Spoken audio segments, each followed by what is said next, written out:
Hello everybody, welcome to study with Shubham. अभी तक हम लोग बैटल ऑफ प्लासी के बारे में देख चुके हैं। तो आज हम लोग बैटल ऑफ बक्सर के बारे में डिस्कस करेंगे। तो सबसे पहले हम लोग कुछ इवेंट्स हैं उनके बारे में डिस्कस करेंगे जो बैटल ऑफ बक्सर और बैटल ऑफ प्लासी के बीच में हुए थे। उसके बाद बैटल ऑफ बक्सर के कुछ रीजन्स को डिस्कस करेंगे। उसके बाद हम लोग बैटल ऑफ बक्सर के कुछ कॉन्सिक्वेंसेज इफेक्ट्स को डिस्कस करेंगे। तो सबसे पहले बैटल ऑफ प्लासी और बैटल ऑफ बक्सर के बीच में कुछ इवेंट्स थे उनको डिस्कस करते हैं। तो बैटल ऑफ प्लासी के बाद जब ब्रिटिशर्स सिराजुद्दौला को हरा देते हैं तो उसके बाद बंगाल का नवाब मीर ज़फ़र को अपॉइंट कर दिया जाता है ब्रिटिशर्स के द्वारा। अब ब्रिटिशर्स जो थे अब धीरे धीरे अब उन लोगों को कोई एक स्ट्रॉन्ग अथॉरिटी नहीं थी जो उनको रोक सके, तो वो अब धीरे धीरे लूट पाट करना शुरू कर दिए थे। वो डायरेक्ट और वो जो राजा था मीर ज़फ़र, वहाँ का नवाब था बंगाल का, उससे वो लोग बहुत ज़्यादा धन दौलत और गिफ्ट्स बहुत ज़्यादा करोड़ों रुपए ले जाते थे। अब ब्रिटिशर का जो डिमांड था अब धीरे धीरे बढ़ते जा रहा था, लेकिन मीर ज़फ़र जो था एक नवाबी, तो वो उन ब्रिटिशर्स की पूरी बढ़ती हुई डिमांड को बहुत ज़्यादा डिमांड को पूरी नहीं कर पाया। तो इसके बाद ब्रिटिशर्स ने मीर ज़फ़र को हटा दिया और इसके बाद मीर कासिम को 1760 में एक नया बंगाल का नवाब अपॉइंट कर दिया। अब कासिम ने ब्रिटिशर्स को इसके बदले में 1 लाख रुपए दिए और वर्धान, मिदनापुर और चिटगांव की इनको जमींदारी भी सौंप दी। लेकिन इसके बाद भी ब्रिटिशर्स का जो डिमांड था वो बढ़ता गया, लेकिन इसके बाद फिर जो मीर कासिम था वो भी इनसे परेशान हो गया। तो मीर कासिम धीरे धीरे इनके खिलाफ जो है बगावत करने की सोचने लगा। तो सबसे पहले कुछ स्टेप्स लेता है, जिसके बाद जो है बैटल ऑफ बक्सर की एक नींव पड़ जाती है। तो सबसे पहले वो जो कैपिटल रहता है बंगाल का मुर्शिदाबाद, उसको मुंगेर ट्रांसफ़र कर देता है और वो एक नया तरीके का टैक्स सिस्टम चालू कर देता है। खिजड़ी जमा एक टैक्स सिस्टम था, उसको चालू कर देता है, स्टार्ट कर देता है। इसके बाद वो जो मुंगेर जो कैपिटल था बंगाल का, उसमें वो वहाँ पे पिस्तौल और कैनन फैक्ट्री एक स्थापित कर देता है और जो यंग लोगों को जो है ट्रेनिंग देना शुरू कर देता है वहाँ पे। इसके बाद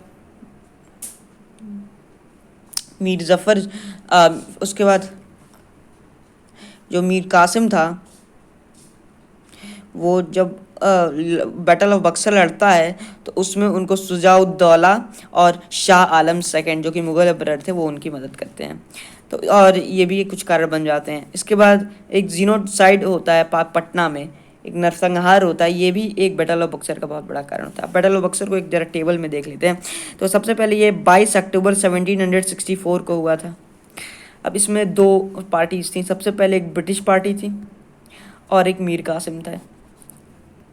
ब्रिटिशर्स में हेड जो थे वो हेक्टर मुनरो थे और उसमें जो आर्मी में थे एक ब्रिटिशर्स की आर्मी थी, एक इंडियंस की आर्मी थी। और मीर कासिम के साथ शुजाउद्दौला थे और शाह आलम थे। शुजाउद्दौला जो थे वो अवध के नवाब थे और शाह आलम जो थे वो मुग़ल एम्परर थे। अब जो ब्रिटिशर्स में इंडियंस थे उनका बाद में जो है एक मन बदल जाता है और वो मीर कासिम के साथ जाके मिल जाते हैं। तो ये जो जो जब ये जाके मिलते हैं तो इसको फर्स्ट प्रूफ ऑफ पैट्रियोटिज्म भी कहा जाता है, देशभक्ति का एक पहला सबूत भी कहा जाता है। तो ये बैटल ऑफ बक्सर के बारे में था। अब हम थोड़ा उसका कारण देख लेते हैं क्योंकि बैटल ऑफ बक्सर हुआ था। अब ब्रिटिशर्स जो थे, पहला कारण तो ये था कि जो ब्रिटिशर्स थे वो बहुत ज़्यादा लूट में बहुत ज़्यादा वो हो गए थे, लिप्त हो गए थे। और इसके बाद ब्रिटिशर्स जो थे वो मीर कासिम के ऊपर अपना फुल कंट्रोल स्थापित करना चाहते थे और जो मॉनेटरी डिमांड्स थे ब्रिटिशर्स की वो धीरे धीरे बढ़ती जा रही थी और जो नवाब का डिससेटिस्फैक्शन था वो भी बढ़ता जा रहा था। और मीर कासिम मुंगेर में एक कैनन फैक्ट्री और पिस्टल फैक्ट्री भी स्थापित कर देता है और उसी के बाद एक जीनोसाइड ऑफ पटना भी हो जाता है। और इसके बाद कैपिटल जो है मुर्शिदाबाद से मुंगेर भी ट्रांसफ़र हो जाती है, ये भी एक कारण बनता है। और जो मीर कासिम होता है वो इंडियंस को ब्रिटिशर्स की तरह ही एक चुंगी फ्री ट्रेड करने की अनुमति दे देता है और ब्रिटिशर्स की दस्तक की जो पावर होती है उसको ले लेता है। तो जब ब्रिटिशर्स देखते हैं कि इंडियंस को भी उनके बराबर राइट मिल गया है तो इसके बाद ब्रिटिशर्स इसको नहीं सहते हैं और इसके बाद फिर बैटल ऑफ बक्सर हो जाता है। तो बैटल ऑफ बक्सर 22 अक्टूबर 1964 को बक्सर बिहार में होता है, जिसमें मीर कासिम आखिरकार हार जाते हैं। और इसके बाद फिर ब्रिटिशर जो है मीर जफ़र को नवाब बना देते हैं बंगाल का। और मीर जफ़र की डेथ के बाद निज़ाम-उद-दौला को ब्रिटिशर्स नवाब बना देते हैं। और बंगाल का आखिरी नवाब मुबारक-उद-दौला होता है। अब कुछ बैटल ऑफ बक्सर के इफ़ेक्ट्स हैं। तो सबसे पहले बैटल ऑफ बक्सर के जो इफेक्ट्स है, सबसे पहले पॉलिटिकल इफेक्ट देखेंगे, फिर इकोनॉमिकल इफेक्ट देखेंगे, फिर मिलिट्री इफेक्ट देखेंगे, उसके बाद कुछ सोशल इफेक्ट्स है उसको देख लेंगे। तो सबसे पहले पॉलिटिकल इफेक्ट देखते हैं। तो जो पॉलिटिकल पावर थी ब्रिटिशर्स की वो धीरे धीरे बहुत ज़्यादा बढ़ रही थी, क्योंकि इस समय कोई एक सेंट्रल अथॉरिटी नहीं थी, तो ब्रिटिशर्स की बहुत ज़्यादा पावर बढ़ रही थी।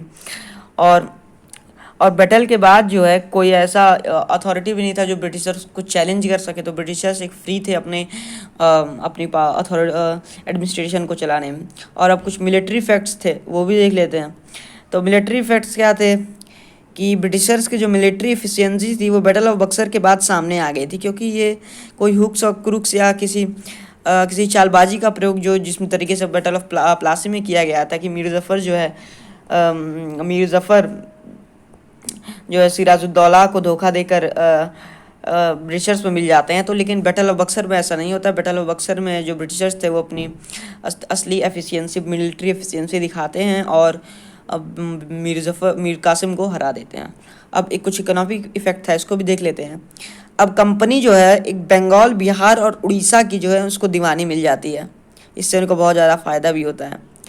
अब ब्रिटिशर्स जो थे वो अनरिस्ट्रिक्टेड ट्रेड करने के लिए फ्री थे। अब वो आराम से ट्रेड कर सकते थे। अब उनको कोई रोकने वाला नहीं था कि वो कितना भी दस तक कितना भी फ्री करें, कितना चुंगी दें चाहे ना दें, उससे उसको किसी को कोई मतलब नहीं था, क्योंकि कोई सेंट्रल अथॉरिटी में था नहीं। अब ड्रेन ऑफ वेल्थ भी धीरे धीरे शुरू हो गया था, और जो ब्रिटिशर्स का जो लैंड रेवेन्यू था वो भी बढ़ गया था। अब कुछ एक सोशल इफेक्ट है वो भी देख लेते हैं कि जो बंगाल है वो उस समय पुअर्टी, अनएम्प्लॉयमेंट और स्टारवेशन से एक बार ग्रस्त हो जाता है। और इसी की वजह से 1770 में फेमाइन ऑफ बंगाल होता है, जिसमें कि बहुत ज़्यादा लोग मारे जाते हैं भूख की वजह से और कई बीमारियों की वजह से। एक फेमाइन ऑफ बंगाल 1770 में होता है। अब इसके बाद एक और इवेंट होता है, इसके बारे में भी डिस्कस करते हैं। इसके बाद ब्रिटिशर्स जो थे वो ट्रीटी ऑफ इलाहाबाद साइन करते हैं। ट्रीटी ऑफ इलाहाबाद, ये दो तरीके से ट्रीटी ऑफ इलाहाबाद होता है। एक तो मुगल रूलर शाह आलम के साथ साइन होती है, और दूसरी ट्रीटी होती है शुजा-उद-दौला के साथ साइन होती है।